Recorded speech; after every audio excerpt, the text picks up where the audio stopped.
Hello, everyone, and good morning. Welcome to our live feed update for September 5th. I'm your host, Taran Armstrong, and with me today is Lita. How you doing, Lita? I'm good. I feel like I'm having deja vu watching Scotty not pitch to all these people, even though he is going home. He made a couple pitches, he's working. Uh-huh. But don't mistake his not working for not caring. He's just for some reason comfortable. Very comfortable. Tyler, he did too good a job. He's feeling so comfortable because Tyler told him that they wanted Haleigh out, so that's what it is. Poor Scotty. We're here to talk about everything that happened on the Big Brother 20 live feeds yesterday, and there was some campaigning, less setting up for the future, more of Scotty actually doing a little bit of something, but not going to be enough here. But it's of course it's not. Scotty's been doomed from the second he walked back in, but he's gonna talk. We start the day with Scotty and Tyler. Scotty wants to know what Haleigh's been up to. Has she been pitching at all? And Tyler's essentially like, yeah, she won't leave me alone.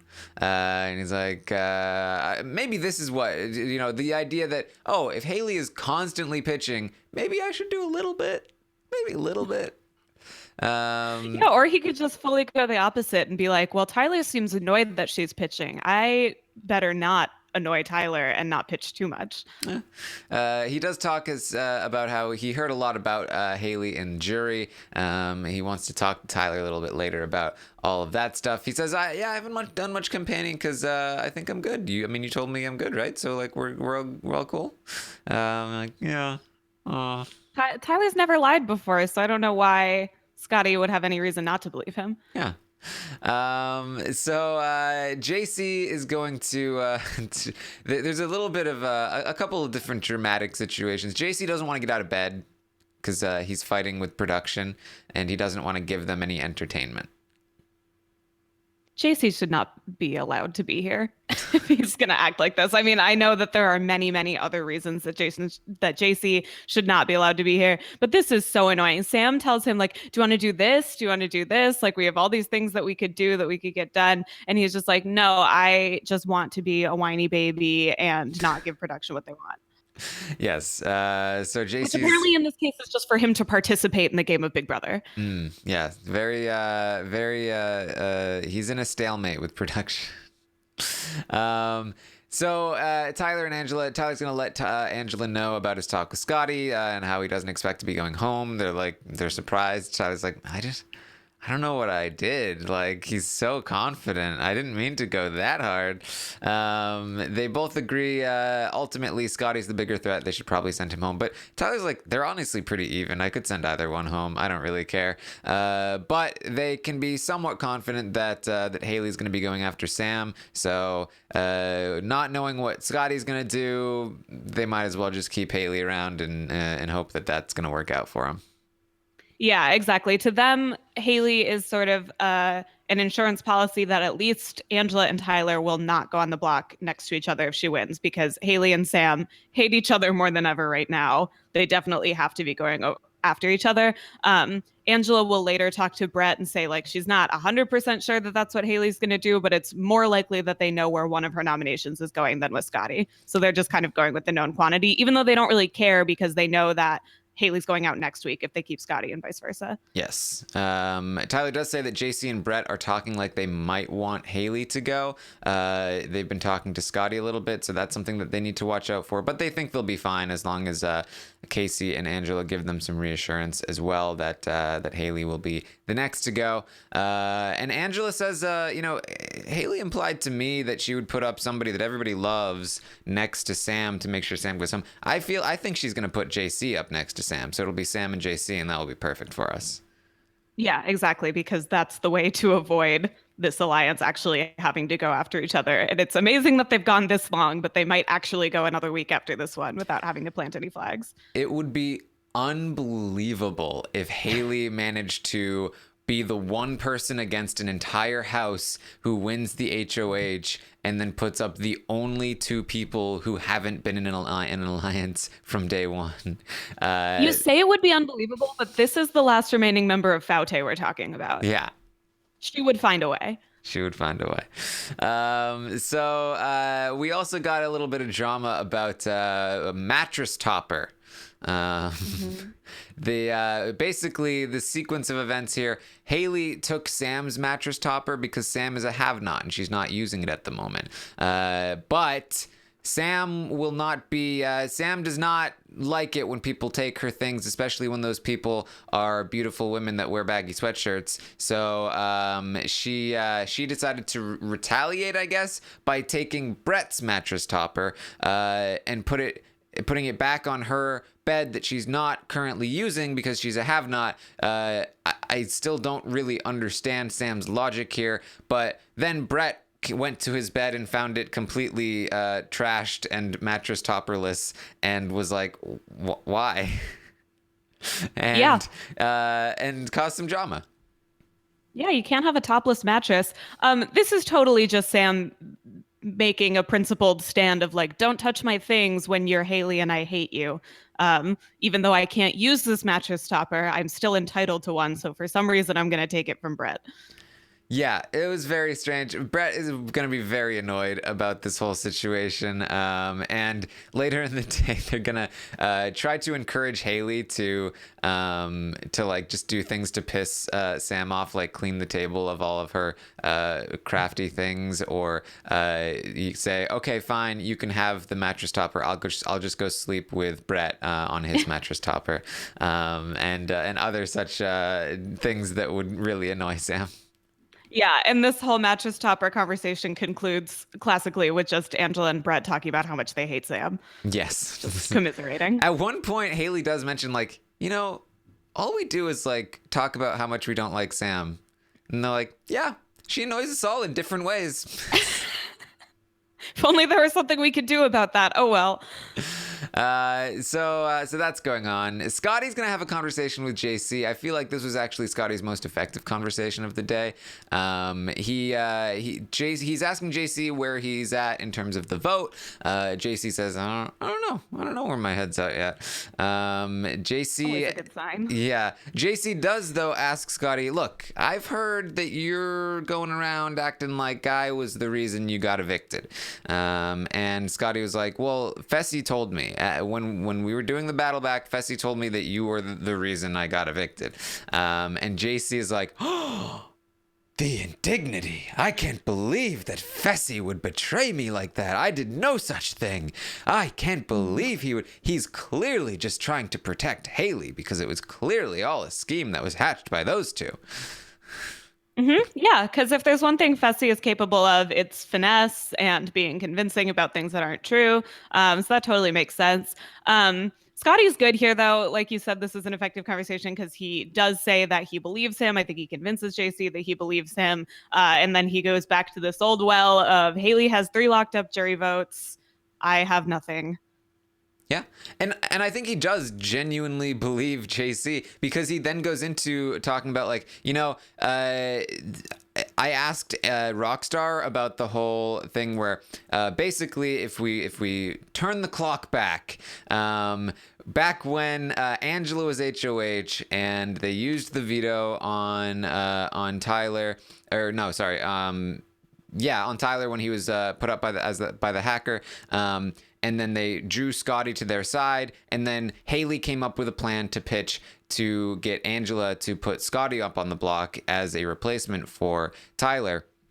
And then Angela and Bayleigh and Haleigh all went to Angela trying to pitch for Scotty to go up on the block. And Angela then told Scotty about this. She said, Haleigh tried to get you on the block.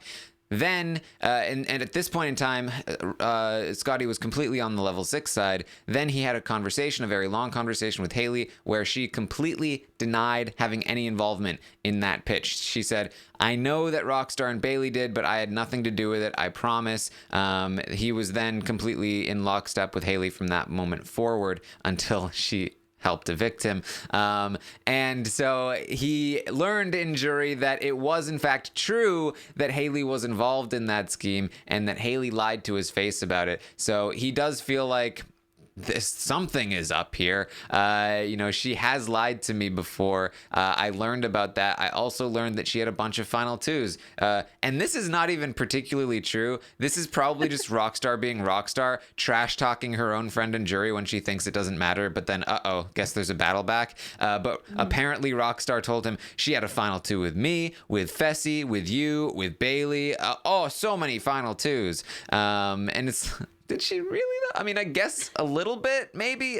She did have a final two with Kaitlyn.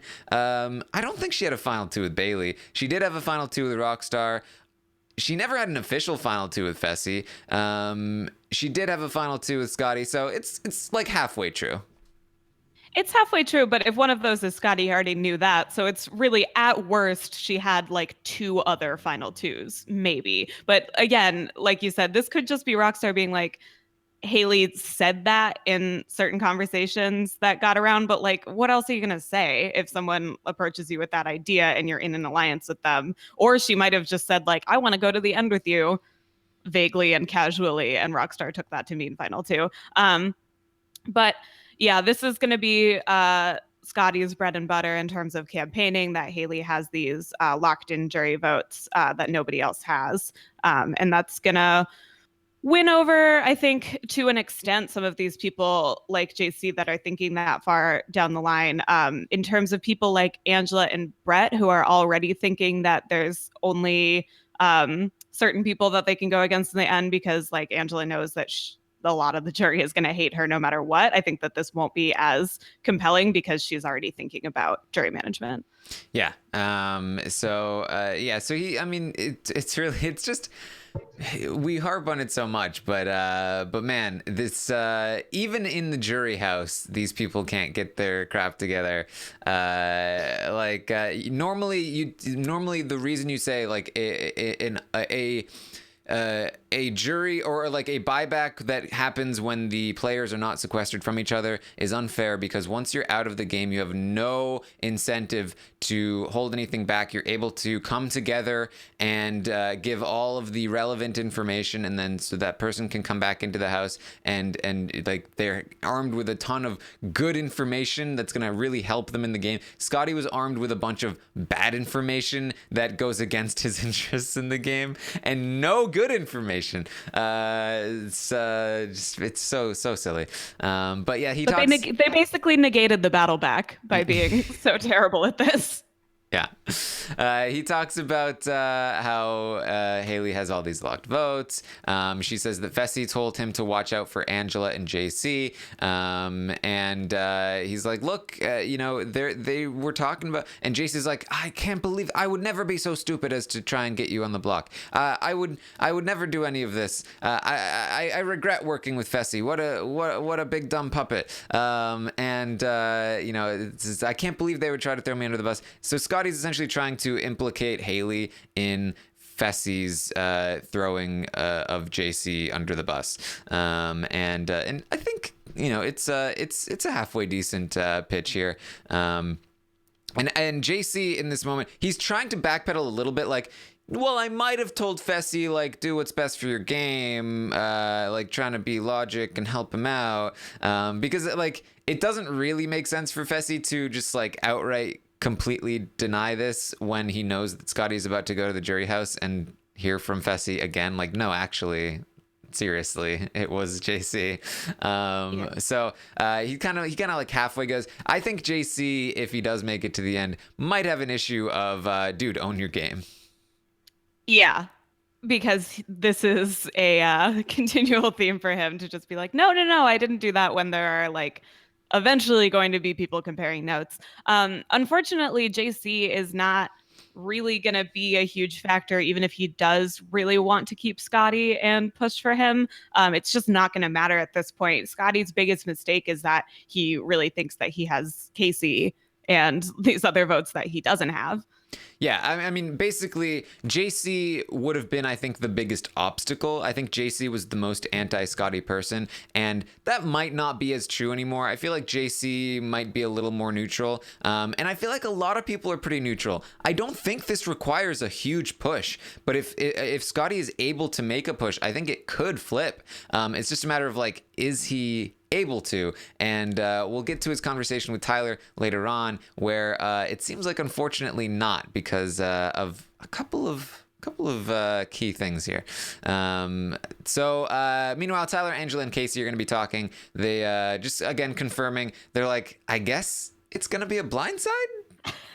Accidentally? And Angela's like, well, that is our thing. Yeah, it's what we're good at, I guess. Back to basics. It's less that level 6 is good at blindsiding and more that Faute is good at being blindsided. Well, I think it goes hand in hand. Okay. Faute, they essentially grew up in the game being blindsided. It's actually kind of sad. They had bad parents in level 6 who just bossed them around and blindsided them left and right. It's really sad. Yeah.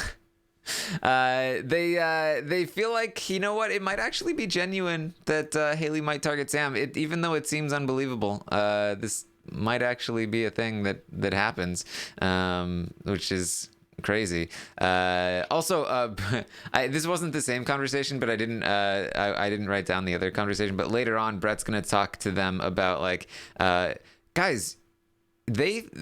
Apparently they think in jury that Tyler and Tyler, you had a final 2 with Scotty because of Operation Scotty's my best friend, and Tyler was like, oh yeah, I forgot about that. Oh, so much neglect. Oh man, probably the one thing that if he doesn't do Operation Scotty's my best friend, then we probably don't get Fessy betraying Scotty and putting him on the block, because that did so much damage to Scotty's game, because it didn't necessarily work out in the way that Tyler intended, where it got Bayleigh to want to put up Scotty in that week, but it made Scotty feel like he was close to Tyler because he heard from other people that Tyler was saying that Scotty was his best friend. And then it also eventually, when people turned on, when Faute turned on Tyler, it made them not trust Scotty, because Tyler had been, when the times were good, talking about how close he was with Scotty. So it had a delayed effect on Faute and on Scotty, and it got to the point where now weeks and weeks later, Tyler's forgotten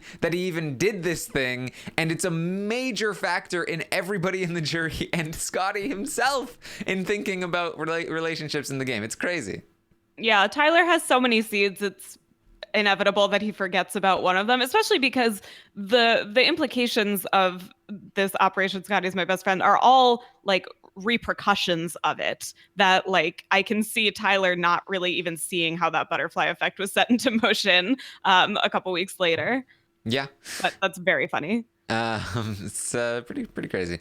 The Angela and Brett are gonna have a conversation, pretty interesting conversation. I do think that Brett he's making the right moves. The problem is that he's just not quite as effective as Tyler, but he's doing his best here. They talk about targeting Haleigh next. Haleigh's gonna go next. That's fine. And then Brett starts in on Angela about, the jury just hates us so much. The two of us, they hate us.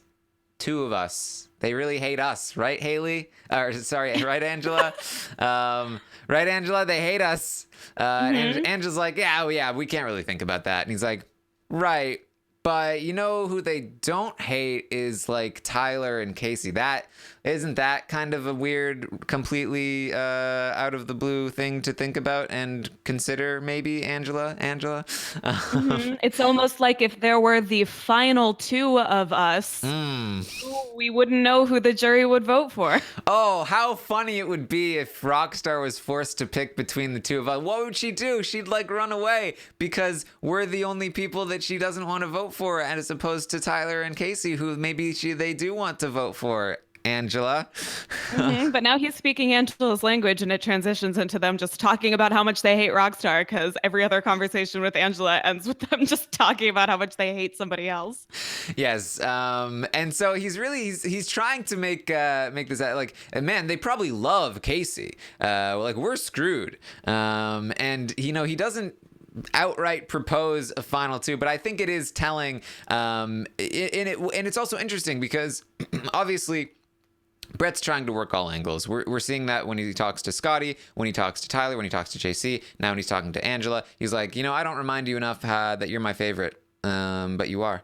And he clearly feels like she is one of the people that he could potentially win against in the final two. But I feel like given his willingness to let JC take a shot at her, or even maybe take a shot at her himself, I feel like he doesn't believe that that he can only beat Angela. I feel like he thinks himself that it's fine if he takes Angela out, that he's going to get credit for being a mastermind, even if people like Rockstar are mad at him, because otherwise I feel like he'd be doing everything in his power to protect Angela, to make sure that he goes to the final two with her. And I think instead of doing that, he's more just kind of like trying to get in her head that if she does stay, that she should consider taking him to the end. Angela's not quite picking up on this. She does say, "You're right. Yeah, they probably don't hate Tyler. They definitely don't hate Kaycee."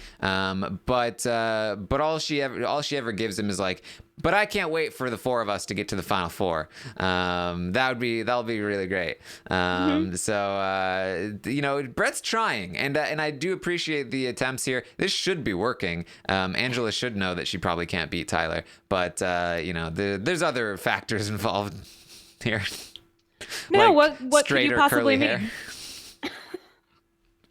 No, Angela is playing totally logically and clear-headedly. Yeah, Angela is just like, I can't wait for it to just be our clique, and then all those annoying people won't be here anymore, and it'll just be us, all the best friends. And I guess at that point, she's thinking about like, that's when she'll consider cutting Tyler or whatever, but I don't know if that's even something that's crossing her mind right now. I'm assuming not. They've talked about how Brett might be the first to go, and she obviously is not going to talk about anything else there with Brett. But she does want to know about JC, because she talked to Tyler about like, could I target JC next week? It's really annoying me. And Tyler's like, no, we got to do Haleigh first. So she wants to know the scoop on JC. Brett says JC feels underappreciated, and Angela's like, I knew it. I hate him. And he's like, no, whoa, but it's fine. Like, he's not going to sway or anything. Brett is going to really, really hardcore protect JC in this conversation. Angela's like, well, should we target JC before Sam? And Brett's like, no, it's got to be Haleigh and then Sam. Sam is a much bigger competition threat. Look at these competitions. English is JC's second language. He's not going to beat us in any of those. Memory competitions, he's been terrible at. Physical competitions, Sam is a better physical competitor. She won an endurance competition. It's just, he's never going to win anything. Yes, he's better at manipulation, but who is there for him to manipulate if everyone else is gone? It'll just be the level 6. And obviously, Angela's thinking, you're the person he could manipulate. And clearly he has, because you're defending him hardcore. But I don't think Angela necessarily thought that. That's just my thoughts about what Angela should have thought. But he says, yes, JC should be the person we bring down to the final 5, because Sam should go ahead of him. He is trying to protect JC. This tells me more than anything that he actually really is in on this plan with JC to potentially take a shot at Angela and Kaycee. Yeah, and Angela's so annoyed that JC feels underappreciated, because she's like, we have protected him and kept him in the loop, and what has he sacrificed? Like, when has he ever volunteered to go on the block, as if that's the requirement for being in an alliance? But she really feels like JC has not given to the team enough in order to warrant feeling underappreciated. Yes. So that's that conversation. Haleigh's gonna talk to Tyler, and you can guess. You can guess what this conversation is about. Am I going home on Thursday? No, you're not going home on Thursday. Don't freak out. I promise you're not going home. Scotty feels safe because of blah blah blah, and you're definitely not going home. And you'll see on Thursday, and it'll be totally fine. I'm never coming after you. I would never be able to do that, Tyler. I can't possibly nominate you next week, etc. I cannot wait to win HOH and not put you on the block, Tyler. I'm so excited to do that, because you'll finally see that I'm not going to do it. And then You're still going to put me up the next week because of course you are. What are you talking about, Haleigh? Yep. Very productive. Lots of things happening in this conversation. Not at all. Yeah. So that's going on there. Then finally, Scotty is going to talk to Tyler, and he's going to give him a similar pitch to the one he gave JC. He says, look, I feel good with you. You and Angela have always been straight up with me. I owe you things. They talk about their votes. Tyler lets him know he feels like Angela and Kaycee are going to vote together. Brett and JC are going to vote together. So as long as Sam votes for Haleigh to leave, and then at least one of those pairs votes for Scotty to stay, he should be good. But obviously Tyler doesn't have a vote. Scotty talks about all the stuff he told JC about Haleigh. She lied to him about the Angela HOH, the Fessy stuff, all the JC stuff. He talks about how she has all these votes in the jury house.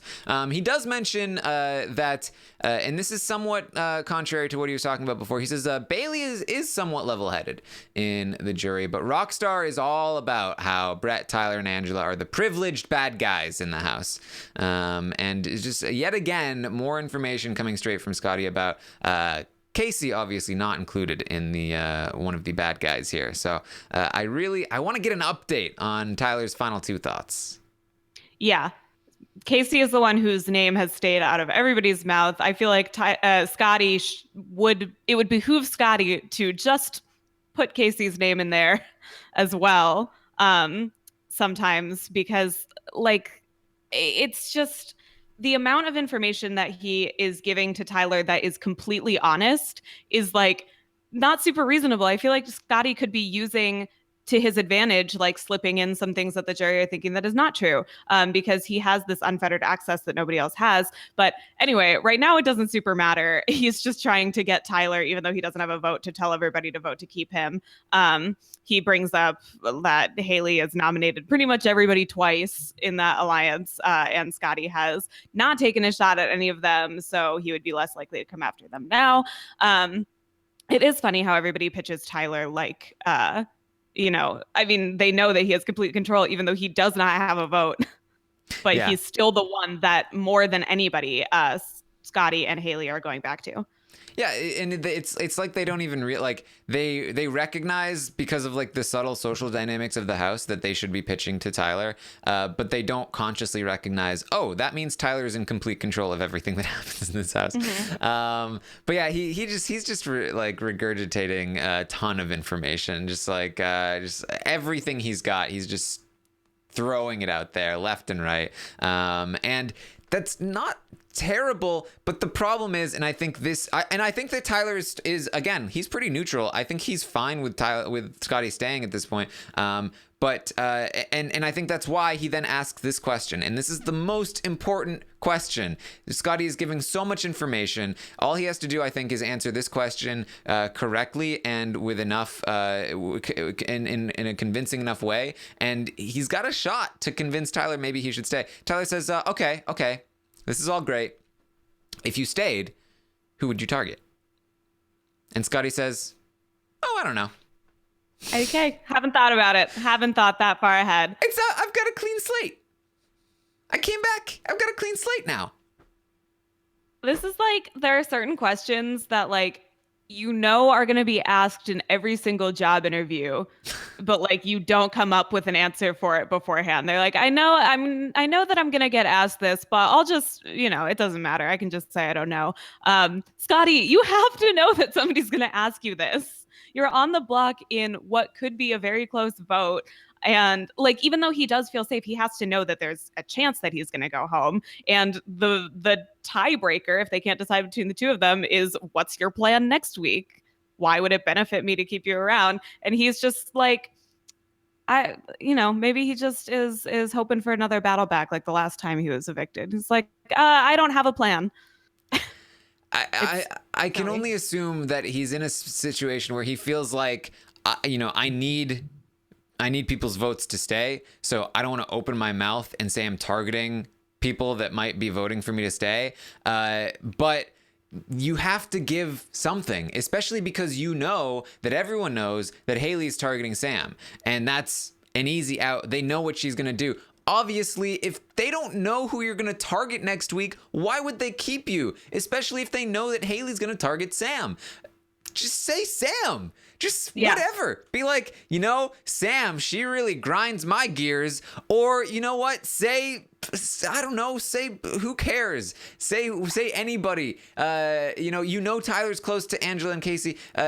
Maybe he has a secret alliance with Brett, and maybe that throws you under the bus. But it needs to be somebody, because if you say I don't know, then Tyler's mind is immediately going to go to worst case scenario. He's not going to go to best case scenario. So you have to take a shot. And I know it's risky and it's scary, but you have to try, and you have to say some name, and you have to come up with that name. Maybe it is JC. Maybe you say Brett. You know what? Just say Sam. Sam is the perfect person to say you're going to target. It's going to be hard to come up with, with a reason for why you're targeting Sam. But who cares? You need somebody. You need to be a known quantity. And Scotty he's not that for these people, and that's why he'll be going home if they feel like they don't know who he's going to target. Yeah, the last thing the most powerful person in the house wants is a wild card. Yeah. And Scotty should know that. Yep. So that was Scotty's day.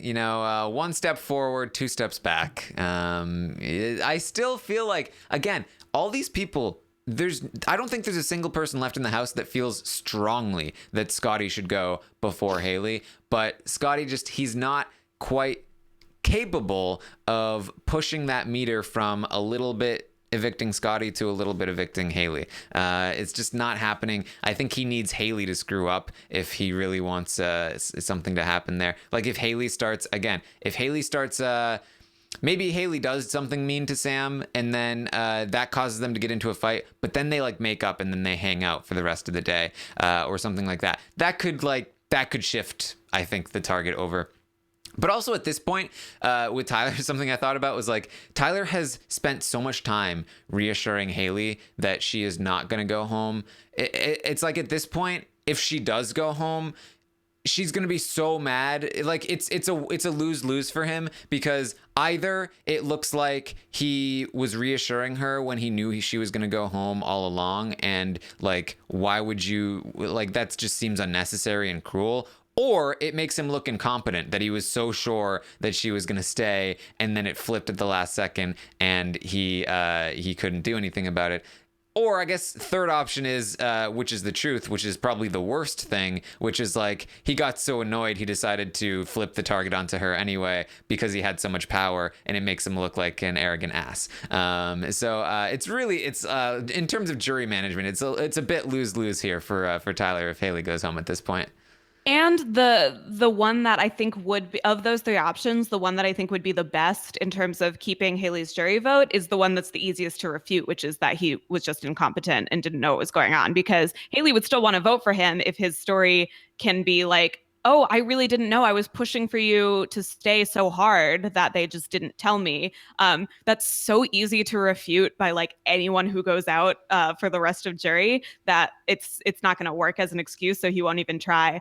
So yeah, it's going to be bad for him. It's either if Haleigh goes home, he loses her jury vote, because he's either going to look like he just changed his mind because she was so annoying, or he was just being completely unnecessarily reassuring. Yeah. So that's really it. I think the state of the house here. We had a day of Scotty. He made an attempt. We got a little more information about the jury, a little more movement in terms of these people preparing for the future. But today is the last full day before the eviction. So we're almost done with the Groundhog Week. We're almost there, and hopefully we'll have some intrigue heading into next week. Anything else you wanted to bring up, Lita? No. Happy high holidays, everyone, coming up. This will be my last update before those happen. Yes. Everybody have a wonderful Rosh Hashanah. Ah, yes, of course. I saw the confusion on Taran's face. Clarify. It's what am I missing? It's a big week for us. Are there any Jews in the Big Brother house right now? I don't think so. Oh, okay. Do they? Okay, never mind. This doesn't matter. I was just wondering if they fast on Yom Kippur, if we've ever seen that, if we've ever seen the season go late enough for them to do that. Yeah, it's not something I remember, but yeah. Anyway, thank you guys for hanging out with us. Make sure you follow us on Twitter. I'm at Armstrong Taran. Lita is at Lita Tweeted. You can, of course, find me tomorrow morning, 10 a.m. Eastern. I will be updating you on everything that happens today on the Big Brother 20 live feeds. Tonight, we'll have a recap of tonight's episode. Tomorrow, we'll have the eviction episode recap as well. It'll be fun stuff. And then I believe Summer of Stein is now on Fridays. So you'll get a Summer of Stein on the coming Friday. We'll have some fun. Thank you once again, American Ninja Warrior. Yes, American Ninja Warrior. The National Finals Part 2 just aired on Monday. We recorded yesterday. Should be out hopefully today. So make sure you check out the American Ninja. Again, just watch National Finals Part 1, Part 2. There's going to be one more. It's 3 episodes. It's one big tournament. It's seriously a lot of fun, especially if you enjoy any kind of these like physical competitions. It's essentially like anything if you enjoy any of the Big Brother physical competitions, it's like that times 100. It's way better. And it's very, very fun. So I highly recommend checking out American Ninja Warrior. And the podcast is definitely fun. It's about 10% American Ninja Warrior and 90% arguing about other things, which is a lot of fun, I promise. So check that stuff out, and we will see you next time.